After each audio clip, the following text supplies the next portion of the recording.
सभी दोस्तों का एक बार फिर हार्दिक स्वागत। देखिए, आज का जो हमारा टॉपिक है वो है विलोपन विधि। ठीक है, कल मैंने आपको प्रतिस्थापन विधि के बारे में बताया था और मुझे पूर्ण विश्वास है कि आपको प्रतिस्थापन विधि अच्छे ढंग से समझ में आ गई होगी।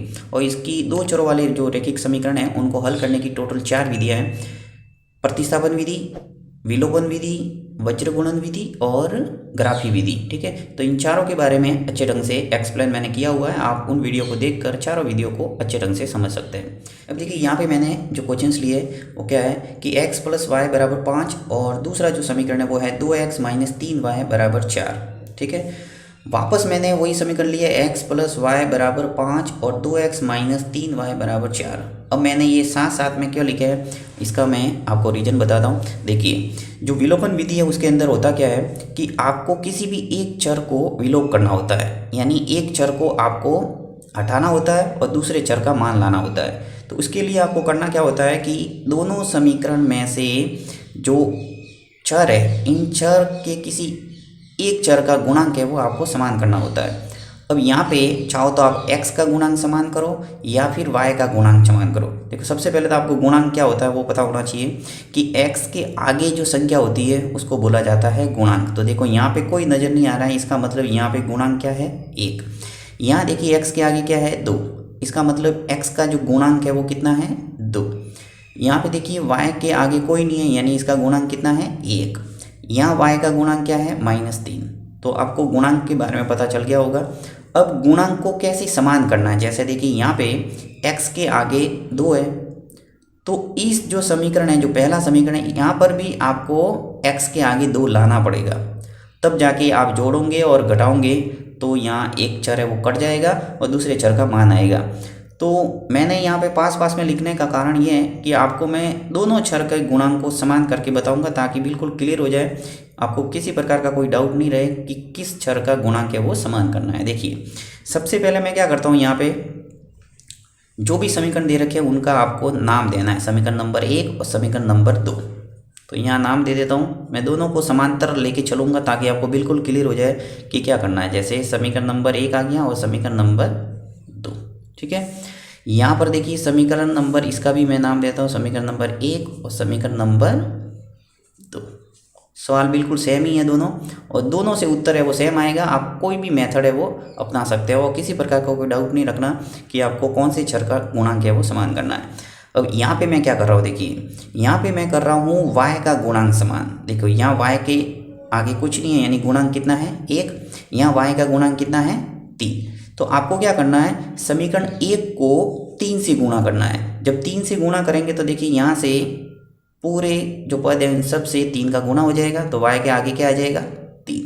तो यहाँ मैं लिख रहा हूँ कि समीकरण 1 को 3 से गुणा करने पर, यानी जो समीकरण 1 है उसको किससे गुणा कर रहे हैं हम, 3 से। क्यों कर रहे हैं, क्योंकि y के आगे यहाँ पे 3 है और मुझे यहाँ पर भी y के आगे क्या लाना है, 3। तो देखिए कैसे आ जाएगा, 3 का गुणा जब इस पूरे समीकरण 1 से करेंगे तो x का गुणा जब 3 से होगा तो क्या आएगा, 3x।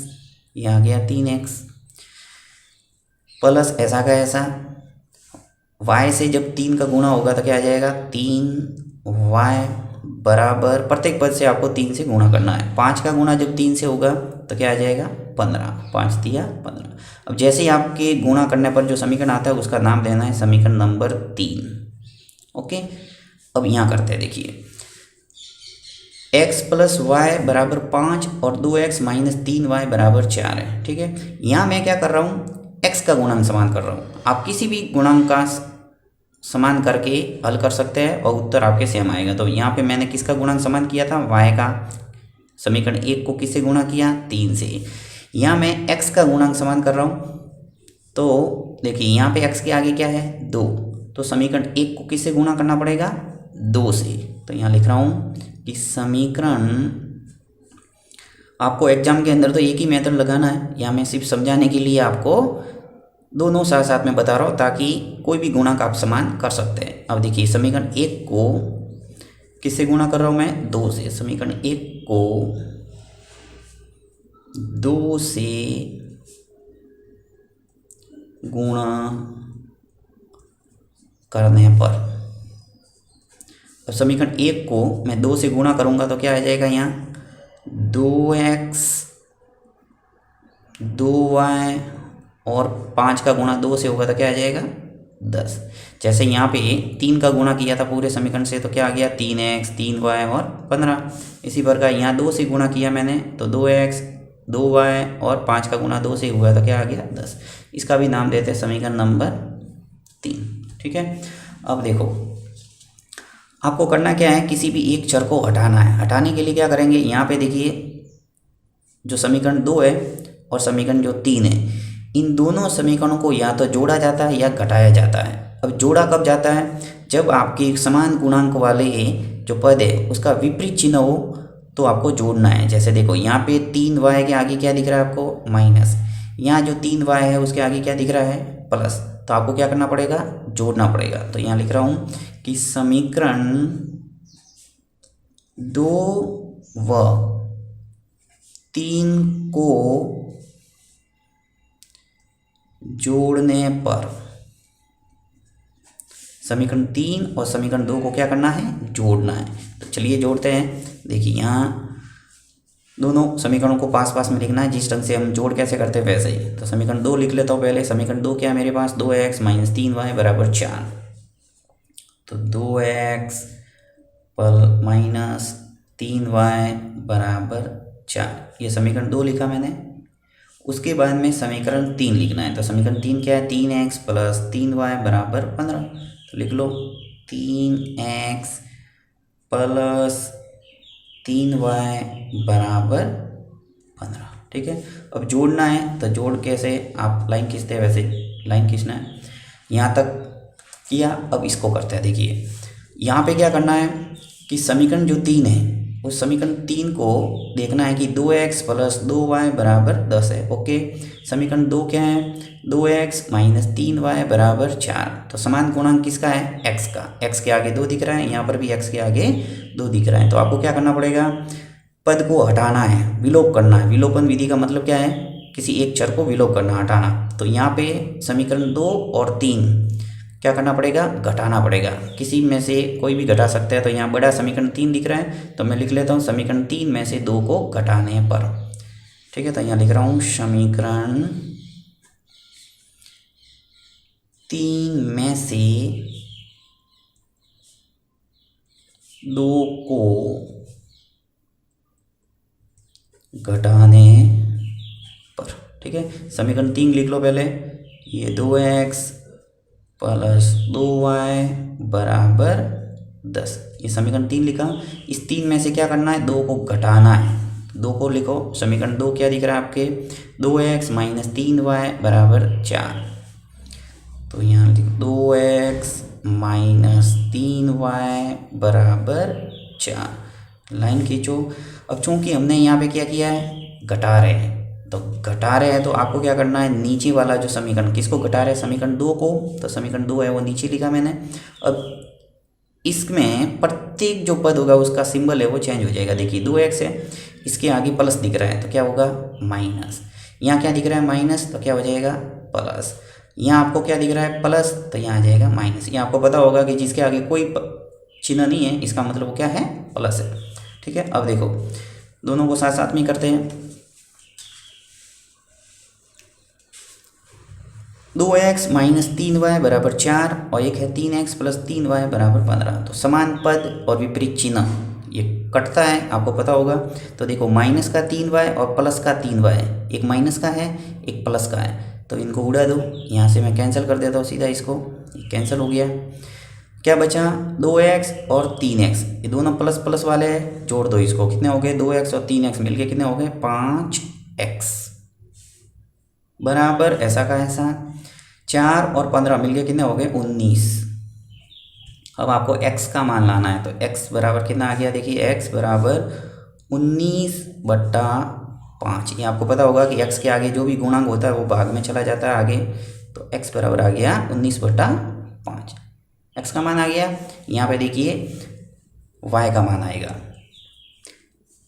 2x प्लस 2y बराबर 10। यहाँ पे देखिए माइनस का 2x प्लस का 3y और माइनस का 4। अब आपको ये सिंबल नहीं देख के नीचे जो सिंबल है उनको देखना है। देखिए प्लस का 2x है और माइनस का 2x है, तो एक प्लस का एक माइनस का कैंसिल हो जाएगा। प्लस का 2y और प्लस के 3y, तो कितने हो गए 2y और 3y मिलके कितने हो गए 5y। फिर बराबर 10 और माइनस का 4, 10 में से 4 गए, कितने बचे 6।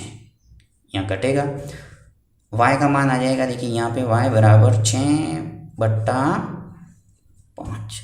ओके, यहाँ पे हमारे x का मान निकला क्योंकि हमने किसके गुणांक को समान किया था, y के गुणांक को।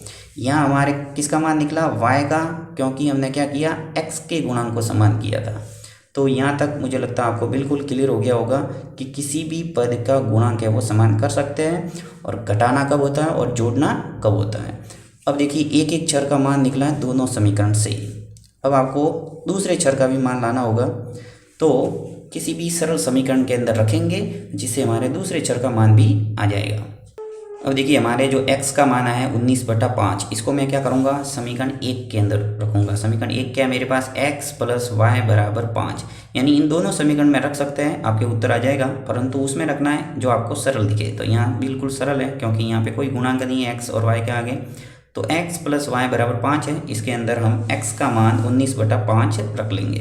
ठीक है, तो यहाँ मैं लिख लेता हूँ कि समीकरण 1 में x का मान रखने पर, समीकरण 1 है x + y = 5। ठीक है, तो लिख लेते हैं हम x + y =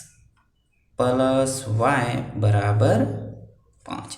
अब x का मान हमें कितना रखना है 19/5, तो लिख लो जहाँ x है वहाँ पे क्या लिखूँगा मैं 19/5, 19/5। फिर प्लस y = 5। अब मुझे y का मान लाना है तो y इधर ही रहेगा, बराबर ये जो 5 है ऐसे ही रहेंगे। ये जो 19/5 है ये पक्षांतर होकर इधर चला जाएगा, तो हो जाएगा -19/5। ठीक है, तो y बराबर आ जाएगा, ये आपको पता होगा 5 - 19/5 है, तो 5 एलसीएम लेना पड़ेगा। तो ये 5 × 5 हो जाएंगे 25 - 19। ठीक है, तो y का मान निकल के आ गया हमारा 25 - 19 कितना हो गया 6, तो 6/5, यानी उत्तर आ गया y का 6/5, जो कि हमारा यहाँ पे देखिए सीधा आ गया था। y का मान कितना 6/5, क्योंकि पहले y का मान निकला है। अब मैं इसको बताता हूँ, यहाँ हमारे x का मान निकलेगा, कितना निकलना चाहिए 19/5। तो देखो कैसे लिखूँगा, समीकरण 1 में y का मान रखने पर, यहाँ पे मैंने क्या किया था x का मान रखा था समीकरण 1 में, यहाँ मैं समीकरण 1 में किसका मान रख रहा हूँ y का, क्योंकि y का मान निकाला है। तो यहाँ लिखेंगे समीकरण 1 में y का मान रखने पर। ठीक है, अब देखिए समीकरण 1 क्या है, x + y = 5, तो यही है x + y = 5। समीकरण y1 के अंदर y का मान कितना रखना है 6/5, तो x + 6/5 = 5। x का मान लाना है तो 5 माइनस हो जाएगा 6/5, 6/5 पक्षांतर होता है, ये आपको पता है, सिंबल है वो चेंज करना है। यहाँ +6/5 है, इधर गया था क्या हो गया -6/5। तो x बराबर आ गया, देखिए यहाँ पर भी 5 एलसीएम आ जाएगा, 5 × 5 25 और माइनस आ गया 6। x बराबर आ गया, देखो 25 में से 6 गए, कितने बचे 19, तो 19/5 नीचे ऐसे के ऐसे, यानी आंसर आ गया आपका x का मान कितना आ गया 19/5। तो दोनों मैंने साथ में रखते हुए इनको हल करवाया है। मुझे पूर्ण विश्वास है कि आपको समझ में आ गया होगा कि किसी भी चर का गुणांक है वो समान करके हम आराम से x का और y का मान है वो ला सकते हैं। तो ये है विलोपन विधि, यानी किसी एक चर को विलोप करके चर का मान लाना।